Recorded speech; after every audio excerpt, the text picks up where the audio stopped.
Everyone has gone through it before, finding yourself slowly falling for someone, wondering how they are, having butterflies in your stomach when they smile, that lingering doubt that the person you're interested in doesn't feel the same way you do.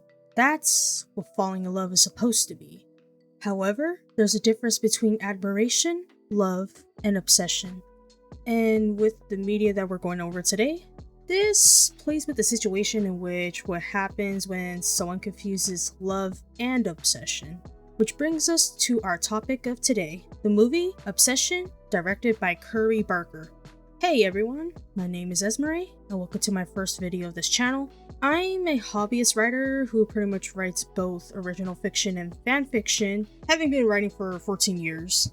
Usually I will write within the fanfiction and fantasy genre, but I also love dabbling in horror and sci-fi. Outside of that, I also beta read, so I usually pick apart and edit other fanfic writers' work.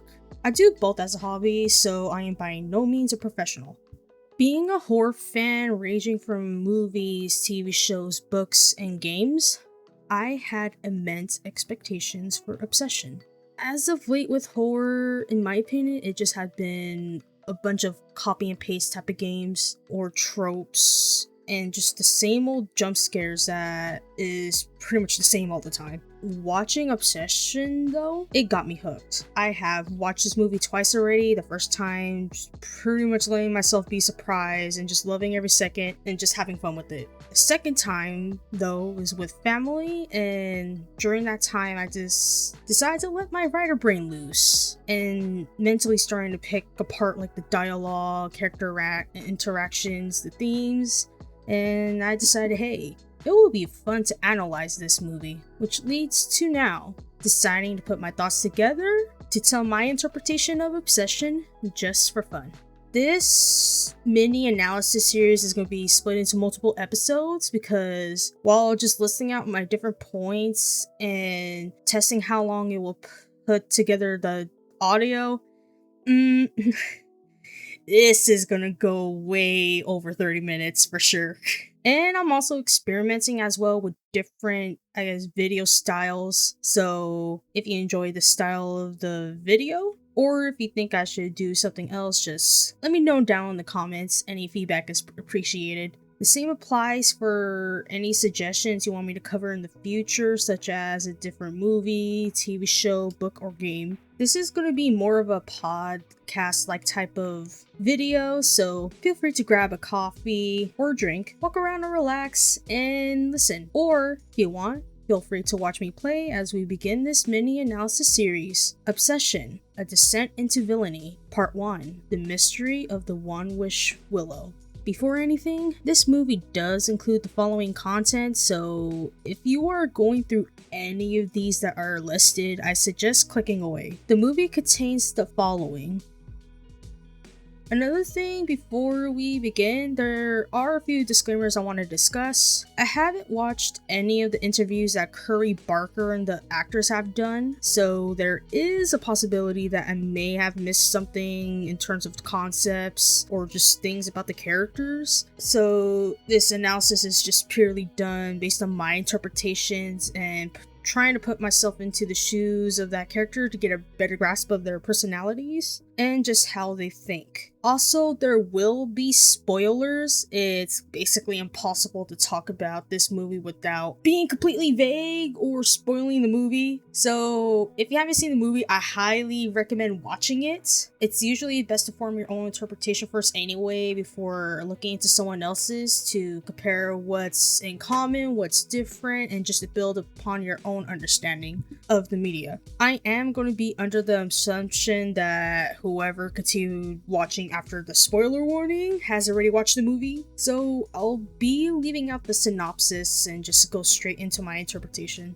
As a practicing witch myself, I have been to quite a bit of metaphysical stores, shopped at apothecaries, even online, and bought different tools to help me practice my craft. And one thing I learned in my practices is that wording and intention matter. Even outside of witchcraft, when it comes to writing character dialogue and using different words to portray different body languages, every single word that you write matters. Because each word says a lot about the characters and says a lot about the story, whether that be foreshadowing events or trying to portray a certain theme. The location Obsession used is a store named The Green Man, which is a metaphysical store that's located in Burbank, California. But for those who are not familiar with metaphysical stores, I'll break it down. A metaphysical store is just basically a store that sells products that deal with metaphysics and spirituality. Metaphysics, at least from my understanding, at its core is just the study of reality and existence. Usually when people hear metaphysical stores, people usually think witchcraft and the occult. Occult meaning hidden or concealed. So anything that's dealing with magic and the paranormal. Witchcraft is a broad term for the study and practice of magic, or at least how I think of it, nature and energy. Practices of witchcraft include stuff like divination being usually with tarot cards, but it can also be done with playing cards if you learn it. There's also stuff like pendulums, so on and so forth. I'm not gonna dig into much to that. Outside of the practice of divination, you also have other fields such as crystals, palmistry. If you get into green witchcraft, then you're gonna be working with plants and herbs. There's also home witchcraft. All I can say is there's just a lot of stuff that you can study with witchcraft. Each witch's practices differ because each witch has a practice that's specifically tailored depending on the fields that they are interested in and what higher power or multiple that they believe in. It just all depends on who you talk to. I'm not going to dig into the misconceptions of witchcraft in the different fields, as this isn't the purpose of this video. So if you want more information on witchcraft, the difference between Wicca and witchcraft and all other practices, I recommend doing research. There's a bunch of books online along with websites that are written from witches, so I recommend reading into those. Another thing you can do is go into a metaphysical shop to pretty much talk to witches. They are pretty much more than happy to share their knowledge if you want to know a specific topic or if you need more clarification on something. Another option you can do if neither of those options aren't available is that you can watch witchcraft content creators to do research on the practices they practice, because once again, practice differ for every person depending on what field of study they are interested in and the higher power or multiple that they choose to believe in. I may make a video in the future going over writing about witchcraft or creative writing, but for now, let's just proceed forward. Now that we got that out of the way, what's the purpose of mentioning witchcraft? Earlier, I mentioned the wording and intentions matter. This is because you cannot have one without the other. Think about it this way. In tarot reading, something I notice is that depending on how I word my question, I get different types of responses. Let's just say I want to set my goal for the day, right? I would ask, what is my main personal goal for today? The wording specifies exactly what I am looking for, such as using the words is, main, personal, and today. It's telling the cards, hey there, I need something specifically that I will focus on for today, tailored to my being. Nothing about finances, academics, world crises, eternal crises, or if you want to think of it literally, then a soccer net. I am not asking about any of those I listed. I am just focusing on my own being. Now, let's change that wording a bit, shall we? Let's ask instead, what should be my goal for the day?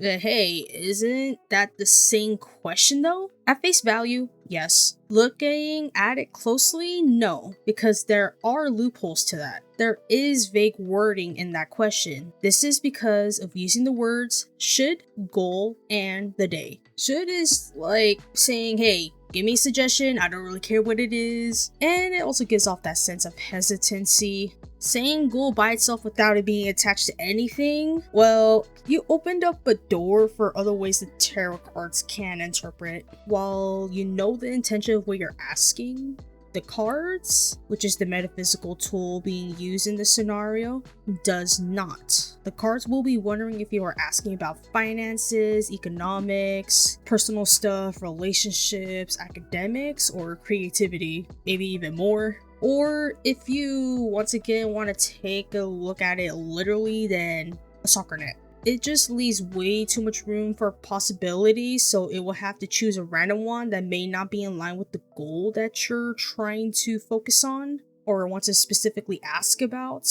And then you got the day. While you may know you're asking about today, there's a loophole to that. It opens the relevant possibility you're possibly asking about the daytime, not today. Combining all three of those loopholes, all the cards can answer is just based on the bounds provided based on the wording. All the first question can get a response like, hey, focus on self-care today, you need it and deserve it. The other question, even though you're asking about personal goals, it will give answers like, better your relationships today, or hey, your creative energy is up, go put it to use. You're seeing where I'm going with this, right? Bear's Wish with the One Wish Willow. For those who practice witchcraft or believe in magic, people under this category will believe the wish works. Those who do not believe, however, will be focusing on the cold, hard scientific facts and just logic. So fair enough that Bear won't know the wish had worked at first. This movie, though, does have elements indicating that there is some sort of magic going on or caused by supernatural means. It was never specified, so it's just left to the audience's interpretation as far as I'm aware. For the purpose of this analysis, I am going to assume that it's caused by both. From what the movie has shown, the One Wish Willow falls under my category of neutral magic. It isn't evil, but it also isn't good either. It just all depends on the wording of the wish and your intentions. Working with any sort of item you get from a metaphysical store, the tool will be reading both your words and your energy. For example, Ian says he wishes to get $1 billion. He gets it, but because he didn't specify on how he will receive the money, of course it's just gonna rain on him from the ceiling. And I'm also just saying, it also could have just spat all the stacks of cash on his face if it really wanted to. Not only that, he never specified the means of where that money should come from either, so that's questionable in itself. But fortunately, Obsession never specified where that money came from, so let's just assume that he got lucky, and the wish decides to just conjure it. Yes, his wish is selfish, but based on how it's presented in Obsession, the only person that it's affecting is Ian himself. This is completely different from Bear's Wish. The wish in itself is messed up in just so many ways in my opinion for so many reasons, but we'll be digging into that as we proceed with today's topic. And we'll be going a little bit more over, at least in terms of his mindset, when we go into his character analysis of Bear, but that's for a different video. So for now, let's just break down the different possibilities, how the One Wish Willow interpreted Bear's wish, and why everything went so wrong. Bear's wish, quote unquote, says, I wish Nikki Freeman loves me more than anyone in the world. Right off the bat, I can tell immediately that wish is full of loopholes. With tarot readings, you pretty much have to be careful with the type of tense you use, because then the cards are just going to interpret the answer that they're trying to look for differently. Because let's just say the answer may be a flat yes or no if you ask for it in terms of the past, but depending on the question, it may give mixed answers when you read for the present and future. The same will apply in this case with the One Wish Willow. Bear said loved, which is past tense, as in used to love. Not only that, he never specified what type of love. So the type of love generalizing into different categories is familial, platonic, romantic, self, and parasocial. But because Bear didn't specify, the One Wish Willow will just have to combine all of that into one, so that way it can cover all its bases of love. In this case, it did combine familial and romantic. There is also platonic to an extent as well, but for Obsession, it played Bear on the romantic type of love in this case. This is partly because its interpretation of love is influenced by Bear's intentions and emotions. When it comes to tarot reading, you always have to be keeping a clear mind, because if you don't, then it's just going to skew the reading. This is because everything has energy, whether it be positive or negative, including yourself. The cards pretty much pick up on your emotions, so it's going to be influenced by your thoughts, because it does influence your emotions. So if you're feeling negative feelings such as like anger, fear, anxiousness, so on and so forth, the cards will just match up to that energy and it will influence the answer. The same thing applies with positive emotions as well. So in the case of obsession, Bear is feeling incredibly angry with himself for not confessing to Nikki. And because he did friend zone himself, so that's on him for that. Not only that, Bear really wants Nikki. It's just like what Bear said in the diner. He thinks about her all the time and that he would choose her over everything. Is basically desperate to the point he turned to a metaphysical item, which was originally supposed to be for Nikki, to get what he wants. Because he's actively feeling the way he is, the One Wish Willow will have to take both of that into account. So all that frustration, the deep sense of longing that he's feeling, he just really wants Nikki to be thinking about him as much as he does about her.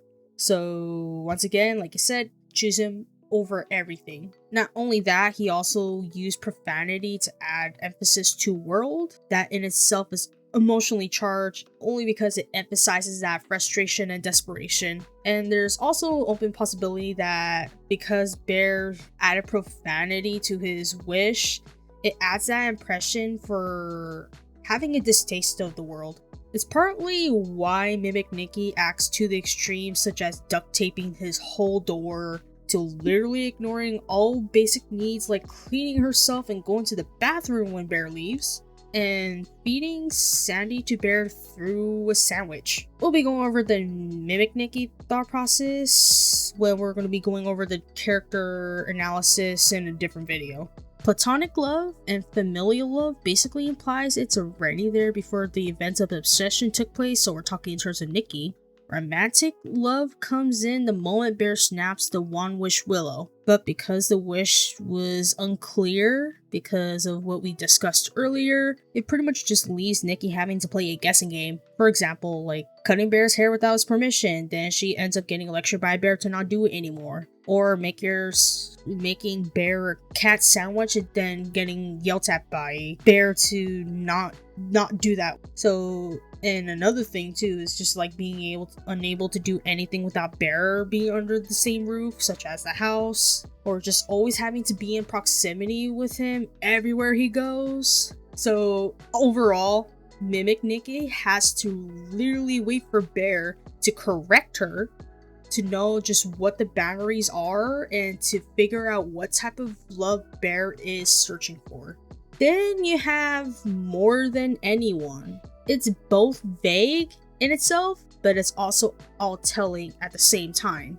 It's all telling in the case that by anyone, it pretty much refers to family, friends, and Nikki herself. But that doesn't cover the anything part of it. Anything could be animals, non-human entities, nature, just basically anything that isn't human biologically, which is why it's possible that this One Wish Willow thing could be caused by supernatural means, and plays into why Mimic Nikki could be interpreted as just some sort of inhuman entity. So in terms of being an inhuman entity, in the part where the supernatural could possibly be coming in is stuff like completely being able to ignore her personal needs, such as like pretty much defecating on the floor and stuff, and being capable of just standing there all day smiling and staring at the door waiting for Bear, and to odd movements such as like the whole sequence where Mimic Nikki slowly approaches Bear after watching him sleep, to that sequence where she was walking backwards. Moving on from that, this one probably going to find surprising, not sure. Something that is obvious is there are moments when the original Nikki comes out because, yep, you guessed it, her name itself is a loophole outside of the fact that we don't know if she ever held romantic feelings for him or not. Saying Nikki Freeman is to an extent vague. We all know in this movie there's one Nikki Freeman. But let's ignore the fact that you're an audience member and just imagine yourself in that world knowing nothing of the events that happened in Obsession. Imagine yourself as a magical item and that the power you have is to grant any wish anyone wants, depending on how the person words their wishes and their intentions. You aren't able to remember names nor any faces, but what you can do is recognize energy. What I'm saying is, think about it through the eyes of the One Wish Willow. What Nikki Freeman does Bear want? As in, does he want his interpretation of Nikki Freeman? The true Nikki Freeman? The Nikki Freeman that he is friends with and knows? Someone or something acting like Nikki Freeman? Is he talking about some other person that's named Nikki Freeman? Bear just never specified what Nikki Freeman he wanted to wish for, so this could be a possibility as to why the original Nikki was able to come out at times and try to fight to regain control. Once again, outside of the fact that there is a possibility that Nikki doesn't reciprocate the feelings that Bear has. So that could be playing into it too. It could also possibly explain why she was never able to set herself free, even with her own means. Because of the bounds of the wish, the One Wish Willow will just cover all its bases. The original Nikki's already one form of Nikki Freeman, so there's no reason for the One Wish Willow to create that version of Nikki, because it already exists. The Mimic Nikki will just covers the rest of the types of love there are. Combine those both together, then yep, Bear, here's the Nikki Freeman just like you wished for.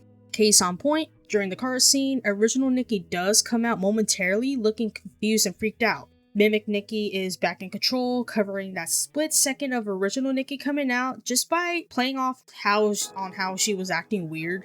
Bear has begged Mimic Nikki to act like the original Nikki multiple times, but it just never happened because of the way the wish is worded. It could only just, once again, make Mimic Nikki wing it, because that's just like how it was worded for the bounds of the wish. And it also explains why everyone, including Ian and Sarah, can immediately tell something is different with Nikki, at least who they believe to be Nikki.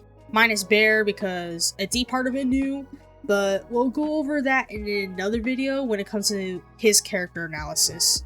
In this situation, of course it's just going to end bad as a result. Everybody knows that. Because of Bear's intentions combined with his wording. Yes, the wish is selfish, just like Ian's, but it's selfish in different ways compared to Ian. One difference, Ian's wish combined with the context of the situation is basically one based on greed and ego. Bear's wish, on the other hand, is one of quiet obsession and possession, which I will, once again, just go over in another video. Another difference I want to point out is that Ian's wish only affected himself. That's different with Bear's wish because it affects someone else, not himself. That's someone else just being Nikki. With Bear's wish alone, it pretty much alters Nikki's state of mind to pretty much give up everything that she thinks and believes to all be replaced with the new thoughts and beliefs in her mind that's just pretty much suited in terms of Bear's wish, which is basically brainwashing. Brainwashing is pretty much when someone, aka the manipulator, uses unethical means to tear down someone's ability to think for themselves and just pretty much persuade the person to believe in whatever that manipulator wants them to believe or think. The manipulator in this case will be a Bear. The unethical means will pretty much be the One Wish Willow, and the victim of this case is pretty much Nikki. While we know that the One Wish Willow worked for the male shopkeeper towards the end of the movie, we don't really know what his wish was. He isn't complaining about it though, and I mean, he's alive, so it's just safe to assume that he made a wish that takes into account of loopholes and just has positive intentions with his wish. And considering it's also a metaphysical store where that One Wish Willow is, I'm also going to assume that male shopkeeper just actively practiced whatever's sold in the store and is pretty much knowledgeable. So I bet he'd know about wording and intentions, which is most likely why nothing bad happened to him compared to Bear. Bear's wish is pretty much selfish and twisted. Twisted in which he takes away Nikki's autonomy both in mind and body, and she's pretty much just nothing more than a toy and scapegoat just by the end of the movie. It's just something Bear couldn't handle and he rather run away than take accountability for his actions, which basically leads to Bear's end. There's a reason why people say to not mess with love magic, and especially to be careful what you wish for. There are just so many criticisms I have of Bear, and including other characters. We'll just save that for the character analysis portion though, when we get there. For now, that is just going to be all it from me for today. I really enjoyed analyzing for this movie. I'll also be covering as much as I can until I feel like I covered everything for Obsession. Once again, if you have any suggestions or just want to leave feedback, just leave it down in the comments. If you enjoyed my interpretation of Obsession and want to see more like this, feel free to leave a like and subscribe. Have a good morning, afternoon, or evening, and this is Esmeralda clocking out.